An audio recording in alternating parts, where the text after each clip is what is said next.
तो चलिए Mendel uncle के बारे में कुछ जान लेते हैं, क्योंकि साइंटिस्ट है, जानना तो पड़ेगा ही। देखो यार, मैं अंकल बोल रहा हूँ, आप एग्ज़ाम में ये नहीं कि अंकल लिख के आ जाओ। चलो मैं ही साइंटिस्ट बोलता हूँ, रिस्पेक्ट देना चाहिए। देखो, फादर ऑफ जेनेटिक्स हमें पता है मेंडल को कहते हैं, राइट। उसके अलावा भी दो और साइंटिस्ट थे, एक थे टी एच मॉर्गन, दूसरे W Bateson. T H Morgan को फादर ऑफ एक्सपेरिमेंटल जेनेटिक्स कहा गया था और डब्ल्यू बैटसन को फादर ऑफ मॉडर्न जेनेटिक्स कहा जाता है। तो वो आपके बुक में नहीं था, फिर भी मैंने सोचा बता दो क्योंकि जेनेटिक्स से रिलेटेड है।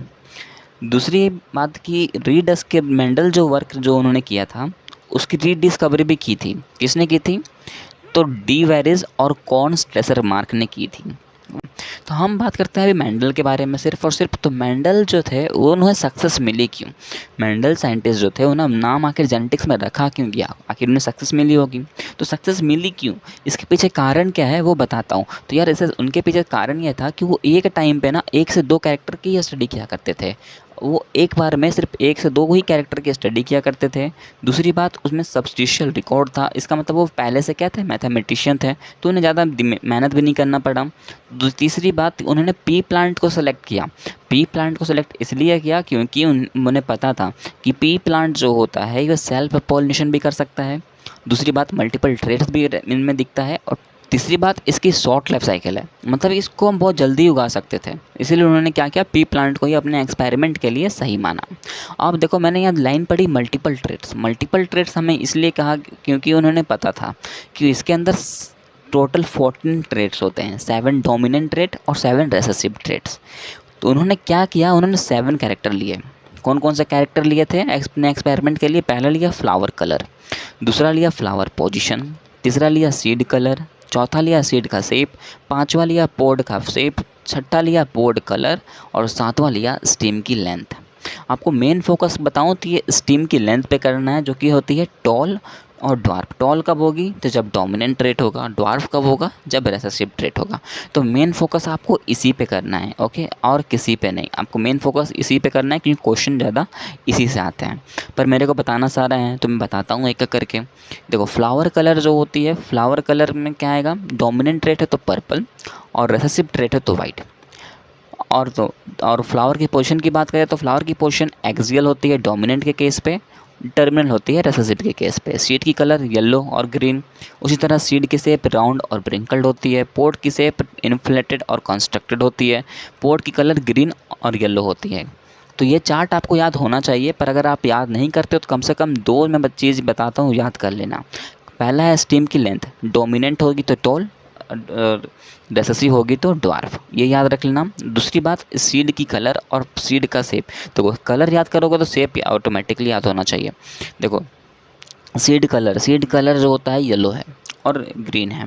हम पता है सीड कैसा होता है यार, ये 2 ही शेप तो होते हैं, या तो गोल होगा या तो व्रिंकल्ड होगा, या तो गोल होता है या तो व्रिंकल्ड होता है। तो शेप तो याद रखने की ज़रूरत ही नहीं पड़ेगी आपको, कलर बस याद रख लो कि येलो कब होगी डोमिनेंट पे, ग्रीन कब होता है तो रेसेसिव पे। और हाँ, आपको कन्फ्यूज़न ये आएगा कि सीड कलर और पोड कलर जस्ट अपोजिट होता है, ओके। देख लो, पोड कलर क्या है? ग्रीन होता है डोमिनेंट पे और येलो कब होगा? रेसेसिव पे। तो ये आपको कन्फ्यूज़न दिलाता रहता है, राइट। पर हम लोग जब बनाएंगे ना इसमें क्वेश्चन, तो आपको फिर ऐसा कोई प्रॉब्लम नहीं होगा, ओके। हम क्रॉस करेंगे किसके किसके बीच? टॉल और ड्वार्फ के बीच। उस क्रॉस को कहेंगे मोनो हाइब्रिड क्रॉस। क्या कहेंगे? Mono hybrid cross. Mono hybrid cross में क्या लिया उन्होंने क्या किया, स्टीम की लेंथ ली। क्या ली? स्टीम की लेंथ ले ली। बहुत बढ़िया, स्टीम की लेंथ ली तो हमें पता है क्या कौन से होगी, या तो टॉल होगा या तो ड्वार्फ होगा। टॉल होगा तो इसका मतलब कैपिटल टी, ड्वार्फ होगा तो स्मॉल टी। अब 2 ही हमें लेना है, एक नहीं ले सकते हैं। 2 एलील क्यों लेते हैं? क्योंकि हम सबको पता है एक एलील मतलब कि एक क्रोमेटिड, और क्रोमोसोम बनता है किससे? 2 क्रोमेटिड के साथ। तो 2 एलील तो लेने पड़ेंगे सर। तो कैपिटल टी रहेगा, इसका मतलब वो डोमिनेंट। स्मॉल टी रहेगा तो इसका मतलब वो रेसेसिव, ओके। अब आपको मैंने फिनोटाइपिक रेशियो जीनोटाइपिक रेशियो तो मैंने पहले बताया हुआ है, फिर से अगर भूल गए हो तो मैं फिर से बताता हूँ क्योंकि इसमें इसका रोल है मोनोहाइब्रिड क्रॉस में। तो देखो, फिनोटाइपिक कहने का मतलब होता है, फिनोटाइप कहने का मतलब एक्सटर्नल फीचर्स जो हम बाहर से देख के बता सकते हैं, चाहे मोटा है, पतला है ना, ये सब कुछ। और हम बाहर एक्सटर्नल नहीं बोलते हैं बायोलॉजी में, तो क्या बोलते हैं? मॉर्फोलॉजिकल। मॉर्फोलॉजिकल मतलब कि बाहर, ओके। और एनाटॉमी मतलब अंदर। ये मैंने बहुत पहले बताया, जब मैंने बताया था बायोलॉजी क्या है, ये जो मैंने वीडियो पोस्ट किया था उस पर मैंने ये चीज़ बहुत अच्छे से बताई है। अगर नहीं देखे हो तो एक बार 10 मिनट का ही लेक्चर है, अगर अच्छे से अच्छा लगेगा देख लेना। तो चलो फिर फोकस करते हैं मोनोहाइब्रिड क्रॉस पे, जो कि दिया है किसने, मैंडल्स ने। देखो उन्होंने ऐसा क्या किया, पी प्लांट को लिया, पी प्लांट का भी क्या लिया उसने, स्टीम की हाइट को लिया। हाइट दो होते हैं, टॉल और ड्वार्फ होते हैं। पहले लिखा पेरेंटल जनरेशन जो कि टॉल और ड्वार्फ था, कैपिटल टी या स्मॉल टी। अब इससे ये क्या करेगा, ये दोनों है क्या, एलील है। एलील है इतने से क्या है, दोनों एलील मिलते हैं तो क्रोमोजोम बनते हैं। और हमें पता है क्रोमोजोम का क्या करता है, क्रोमोजोम में जब म्योसिस डिवीजन होता है तो वो गैमेट्स में टूटते हैं कि नहीं टूटते, बिल्कुल। तो ये एलील भी आगे जाके गैमेट्स का फॉर्मेशन करेगा। तो कैपिटल टी था, तो दोनों में से एक टी जो है वो आगे चला जाएगा, क्योंकि दोनों तो एक ही है ना, कैपिटल टी ही तो है। या तो ये वाला टी आ गया है या तो ये दूसरा वाला टी आ गया है, दोनों में से कोई एक ही तो आगे आएगा, गैमेट बनाएगा। बिल्कुल सर। तो ये कैपिटल टी इधर से आगे आ गया, ड्वार्फ से भी स्मॉल टी एक आगे आ गया, दोनों ने मैटिंग की, मैटिंग करने के बाद रिजल्ट बना दिया कैपिटल टी या स्मॉल टी। तो कैपिटल टी या स्मॉल टी है, इसका मतलब क्या, आप बोलोगे सर ये तो अब ना पूरा तरह से डोमिनेंट रहा, पूरा तरह से नहीं रिसेसिव रहा, तो इसको क्या कहोगे, इस कंडीशन को हम तब भी डोमिनेंट ही मानेंगे। डोमिनेंट क्यों मानेंगे, देखो डोमिनेंट इसलिए मानेंगे क्योंकि एक उन्होंने लॉ बनाया, उस लॉ का नाम रखा law of dominance. Law of dominance में उन्होंने ये कहा कि अगर कोई डोमिनेंट एलील किसी रेसेसिव एलील के साथ अगर रिएक्ट करता है तो साथ में रहता है, तो उसमें भी हम बोलेंगे कि जो डोमिनेंट एलील का पल्ला जो होता है वो भारी होगा। ओके तो इसलिए हम बोलते हैं ये जो कैपिटल टी है उसी का वैल्यू रहेगा, स्मॉल टी का वैल्यू ख़त्म हो जाएगा। इट मीन्स अभी भी ये किस कंडीशन पे रहेगा, अभी भी ये डोमिनेंट वाले स्टेज पे रहेगा।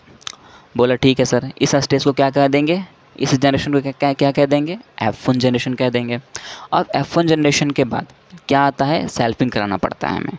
सेल्फिंग का मतलब होता है कि जो भी रिजल्ट आ रहा है उसके साथ हमें फिर से क्रॉस करना होगा। रिजल्ट हमारा है कैपिटल टी या स्मॉल टी, फिर से हमें उसके कैपिटल टी और स्मॉल टी के साथ क्रॉस करवा देना है। रिजल्ट क्या आएगा आपके सामने है, वी गैमेट बनाएगा। अब यहाँ गैमेट कैसे बनेगा वो देखो, वहाँ तो पर तो दोनों कैपिटल टी थे, दोनों स्मॉल टी थे, तो दोनों में से कोई भी एक गैमेट बनाने के लिए आगे आ रहा था, हमें क्या फ़र्क पड़ता है। लेकिन यहाँ पर दोनों डिफरेंट एलील हो गए हैं, कैपिटल टी हो गया है, स्मॉल टी हो गया। दोनों चाहेगा कि भैया गैमेट मैं भी बनाऊँ।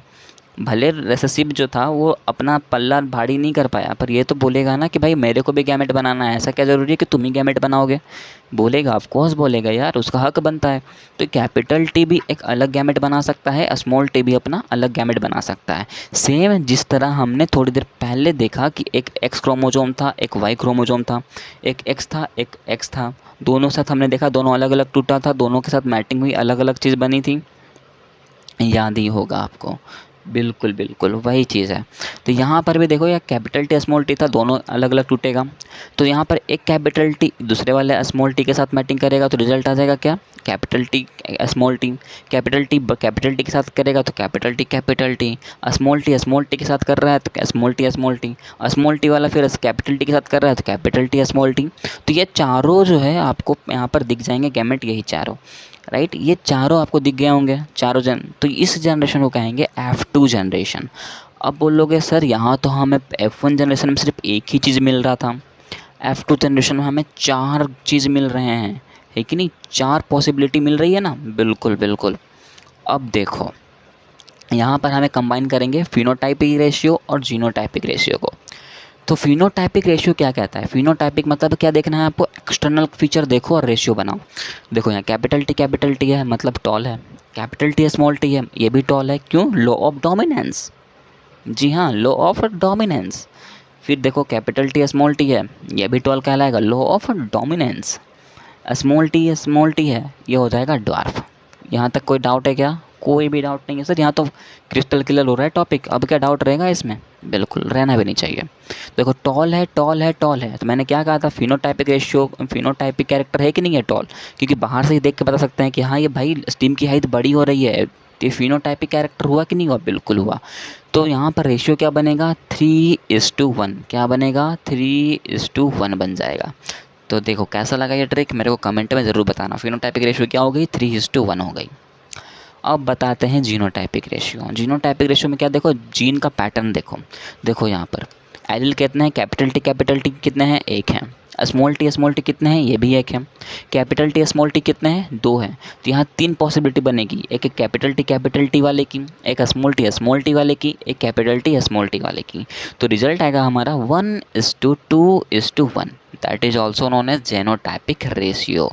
तो यहाँ तक हमने फिनोटाइपिक रेशियो भी कवर कर लिया, जीनोटाइपिक रेशियो कवर कर लिया, मोनो हाइब्रिड क्रॉस तो बिल्कुल अब क्लियर हो गया होगा। यहाँ पर आपको कोई भी डाउट नहीं होना चाहिए। अगर कोई डाउट है तो मेरे को फिर से पूछ सकते हो, मैं फिर से बताऊँगा, कोई दिक्कत नहीं है। कुछ भी हमने नहीं किया था, क्रॉस लिया, इसमें क्या किया, पेरेंटल जनरेशन में दो रखा है, कैपिटल टी स्मॉल टी को दोनों ने गैमेट बनाया, गैमेट बनाने के बाद मैटिंग की, मैटिंग करने के बाद सेल्फिंग किया, सेल्फिंग करने के बाद F2 जनरेशन आया, हमने उससे कोरिलेट कर दिया फिनोटाइपिक रेशियो को और जीनोटाइपिक रेशियो को। तो यहाँ पे हमारा जो ये टॉपिक था कंप्लीट और क्रिस्टल क्लियर हो जाता है। अब बारी आती है सर डाई हाइब्रिड क्रॉस की, जो कि आप लोग को बोलते हो कि बहुत दिक्कत होता है सर, बहुत पेचीदा है, इसको कैसे सॉल्व करें ये मेरे को नहीं पता। तो यार कुछ भी नहीं है, मोनो हाइब्रिड क्रॉस का मतलब ही क्या था, मोनो का मतलब वन, हाइब्रिड मतलब डिफरेंट, है ना। मोनो का मतलब क्या, एक, हाइब्रिड मतलब डिफरेंट होता है।